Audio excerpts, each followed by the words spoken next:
破裂的洞已经太大了，外面下大雨，里面不是下小雨，里面是下大雨了。哦，大伙正聚集讨论评估独老居住环境的现况。有市民代表通报的独居老奶奶本身是低收入户，且患有中度智能障碍，加上本身有疾病，虽然领有政府低收补助，但没有多余的钱去修缮房子。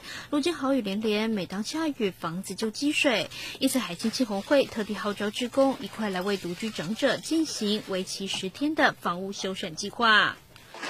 我想独居老人一直都是社会在关心的啦。那修缮这个部分其实就是比较少人在做。那海清呢，他们长期来都对这些独居老人在修缮房子，还有帮他们清理家里的一些环境我想是非常对社会上来讲非常有意义。那今天来了20几个志工，我想这样一个善事是希望说大家有力的出力啦有钱的出钱，然后共同把一些比较弱势真的需要帮忙的资源呢，就投入在这样的一个部分，我想会是更有意义，然后更加的让这个社会呢更祥和。海清青红会号召志工前往探访，并协助修缮，大伙儿表示相当荣幸，彼此有钱出钱，有力出力，期盼能尽点心意，协助老奶奶能有更好的居住环境。来做这些服务工作，我们觉得非常的荣幸，也非常的幸运，有能参与这份工作。